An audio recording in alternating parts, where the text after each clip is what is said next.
Oh boy, it's time. LCS is done. We've got 2 whole weeks of a break. This is the perfect time. I'm sure Champs Q is about to be bumping. Let's go ahead and check. Oh. Oh.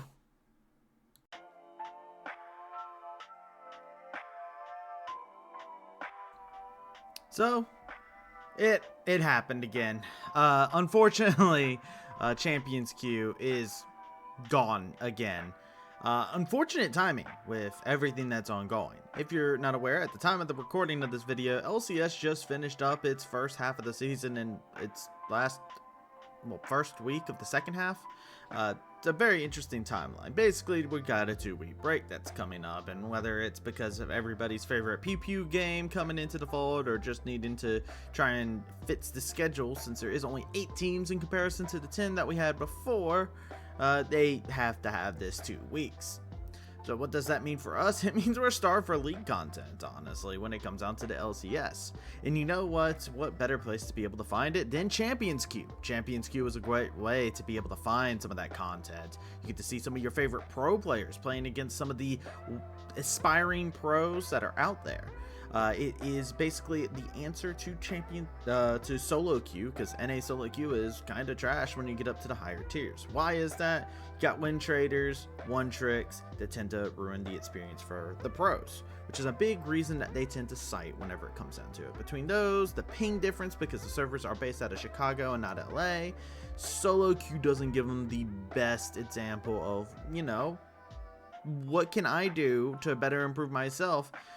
Why not do scrim blocks instead? It makes complete sense when you think about it from that aspect, but it has been a running thing. So back in 2019, they ended up going through, and I believe it was Core JJ who actually was the initial starter of the idea, where they were doing in-houses, where pro players were able to come in together. Core JJ would invite players in, and the games would be streamed. You would be able to watch the games, and it would basically act as a training environment for the players to be able to play into. That was a very effective one. I say 2019, but it might have been 2020 when Core JJ started this up. I'm not entirely sure of the year on that, and there's no real record that I was able to find immediately to be like exactly when, but it was about that time period. It was probably more towards 2020 or 2021 at the very latest, because 2022 is back when we saw the Champions Queue get instated. And I do credit Core JJ a bit for this. This isn't my Team Liquid bias. I do think because Core JJ went out and did this idea, Champions Queue was something that looked more viable for a lot of people out there. The other cool thing that was about this whole entire scenario was the fact that it also gave a platform to be able to watch these aspiring pros taking on the pros. It got rid of the one tricks. It got the strict requirements to actually be able to get into Champions Queue. And for a while, it was highly functional. It worked pretty well. Didn't come without its problems, as we would recognize eventually, which is, if the players don't play, there's no Champions Queue. And then all of a sudden, after a bit of time where Champions Queue was out there, and even though it was recognized as a great service, there was a prize pool for actually winning Champions Queue. Like, Riot did so many things to make it important. You would find cobwebs. You would find players lose that enthusiasm to keep queuing up, and usually it was the LCS players that would lose that enthusiasm. And I don't mean any flame that comes out to it. Well, in a way, I guess I do, because it's just like, come on guys, pick it up. But it's also in the same vein of, they also have their own lives to live. They're practicing, they have scrim block, maybe they don't want to play League of Legends afterwards. Mental health is a very important thing to take care of, but it also comes back and it makes a lot of the fans bitter, because a lot of the times excuses that get cited are, we do not have an ideal practice environment in comparison to like South Korea, who has the ideal practice environment with zero ping, highly competitive solo queue ladder. Yet again, here we are. It's 2023 and we just had Champions Queue die, and it's not the first time. To give a little bit of a history lesson in regards to it, let's go ahead and just take a quick moment to recap some of the winners that I've came across through here. If you actually look over and see the people who have ended up winning inside of Champions Queue. You will find Ayla had actually picked up the 2022 championship in spring. Actually, no, that was in World Season. 2022 spring was actually Sven.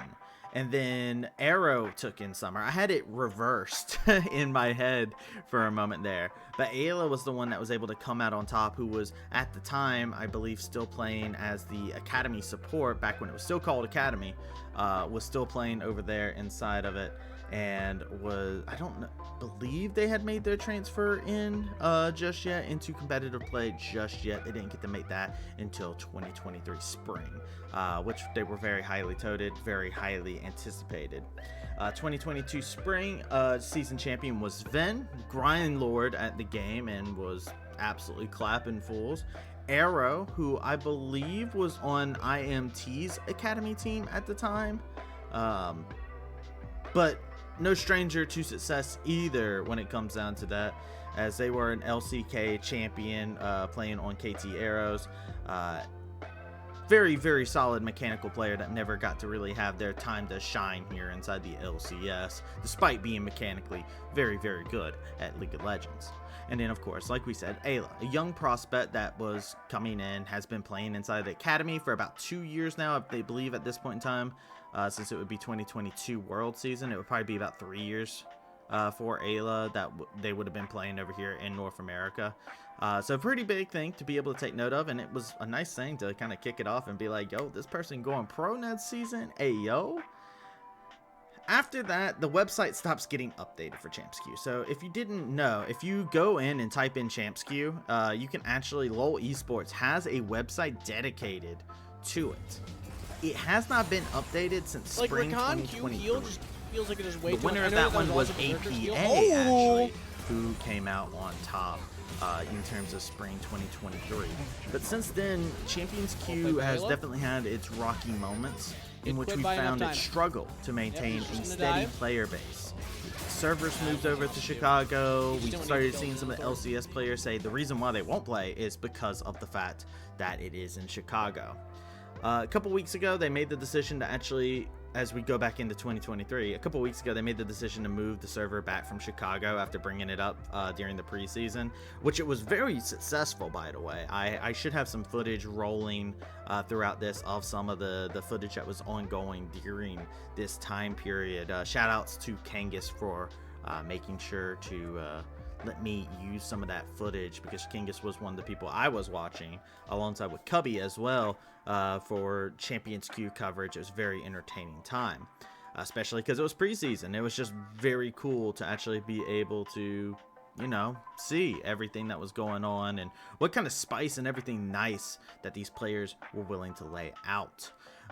We take a break, take a pause, take a breather. Competition started up. Champions Queue boots up, and we don't really have anybody in it. The server just moved over from Chicago back to LA, and the only people really on it are FlyQuest. Now, Fly usually have a pretty decent track record inside of these inside of Champions Queue. The team that actually has the highest amount of participation inside Champs Queue is Team Liquid, by a very large margin, which you could cite the reason of Core JJ being such a big component of those in-houses and trying to create a stable in-house, raising, I can't remember the saying, it's like a rising tide raises all ships or something like that. But Core JJ was very big into trying to incorporate a very healthy workspace for people to be able to practice in, to make sure that the scene improves together, so that way our ceiling just gets that much higher when it comes down to our international competition. So, you know, no surprise for me seeing Team Liquid. I will say the team that looks like one of the teams that was shocking to me that was actually lower down there was actually Cloud9, who was a team that has been for the past 3 years completely established next to the name of winning, or the title of winning, or the title champions, because they tend to win the splits. They tend to do really well in seasons. They're kind of in a weird spot right now with their whole super team thing. Maybe they could use some Champions Queue time, who knows? But I digress. It's a bit of a scary time, because we're going 2 weeks into an LCS break. LCS has been some of the funnest I've watched in this past year with the live patch, a lot of the improvements that Mark Z has made to LCS. But now we've got this problem where Champions Queue is down. This would be the perfect time for Champs Queue. And let's go ahead and address a comment that was made. Whooply actually went out and made a comment in regards to everything that was ongoing, basically stating that it's always there to be, they can enable the servers whenever they have to have a player base for it. If the players aren't down to play at this time, there's no need for Champions Queue to be running. It's a busy time. I'm hoping that this means that it will be quick to turn Champions Queue back on, and we will get Champs Queue sometime within this 2-week span, just because of the fact that, for me personally, I can look back and I can go, okay, you're in the middle of your season, you've got scrim blocks, you're trying to like contest for that top spot, everybody's trying to fight things out inside of it. It's the most competitive LCS split we've had in a very long time amongst 8 teams. Fair. You don't want to go and play Champs Queue at the current moment in time. And there's also less players if you think about it, because you do have 10 less LCS players that are able to play inside of Champions Queue. It's just shrunk the player base down, and it does make it into a troublesome situation. So Whooply went out, basically put out that comment. I'll put it up here onto the screen as well while we're talking about the point, to kind of just drive it home and what the statement actually is, so you can read it for yourself. But it does give hope that they could just turn it back on during this 2 weeks. I'm hoping. Please, if you saw this video, great idea, Trav. I'm just saying, I have a great idea here. So I hope that it gets turned back on. I want more League of Legends to be able to watch, just because I am addicted to LCS at the current moment in time with how fun it has been to watch inside this season. Now, to talk about the different things that could be used to maybe help out Champs Queue, I feel like it would be weird to just make a video just detailing the history of Champs Queue and then not give an idea of what could be things that they could possibly look to do. Now, one, like you said, like it was said inside the statement that was shown before, it's there to provide the ideal practice environment. If there's no need for it, it's a resource that can be turned off. I'm hoping that this means that they could possibly move it back to Chicago. More of our player base, actually, for tier 2 and tier 3 is towards that area, and it's fair for just about everybody who, unless they live inside of Chicago. And I think that's just the better move, because LCS players have so much on their plate that it feels like once the season starts, Champions Queue just dies. And we do see that, even like teams like Team Liquid, like that I held up as like, hey, they're playing Champs Queue. They're doing a lot of Champs Queue, actually. They've done more Champs Queue than any other team, any other LCS org. The second best, the second next up, I believe, is like 100 games away from Team Liquid in terms of like total games played amongst players. So it's kind of one of those situations where it's just like you see that, and then you're also like, but it's in the middle of the LCS season. It makes sense that Champions Queue doesn't get to work too terribly well in that regard. Off season, postseason, I get it. During this time period where we have this 2-week mental break, I would love to see Champions Queue come back, and I've stated that multiple times. However, there is the problem with the fact that there is less teams now, and since the last time we had Champs Queue, we didn't have this issue. My recommendation is actually probably opening up applications for players to be able to apply for it. Now, you might think this might muddy the water a little bit, but it will give you options to prospects, and you can pretty much choose who the applications get sent out to.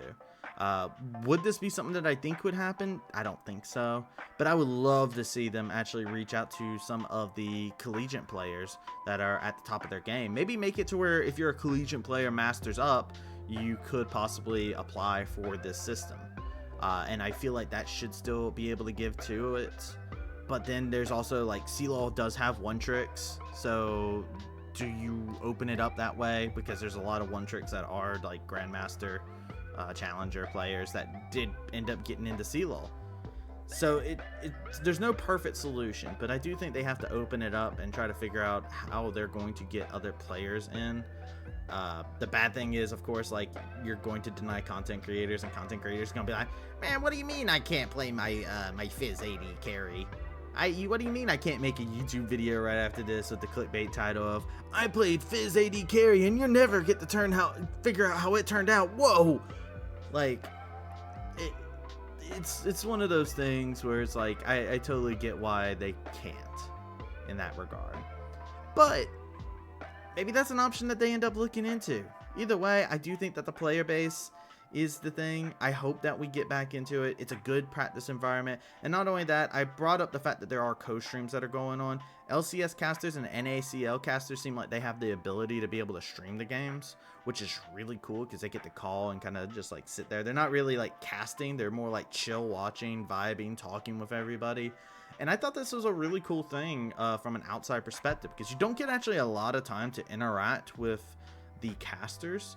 Kobe's one LCS caster that does the Champions Queue streams quite often that I really enjoy going to go watch. But even more so for me, even though I might have a little bias because of just being able to enjoy them and working alongside of them, and even like Kangas is a friend of mine, I like going over to their streams, and I like the fact that there's an opportunity for the NACL casters to be able to kind of introduce themselves more so to the environment, to the crowd, to the fans that are like the diehard fans that are like, I want to watch this.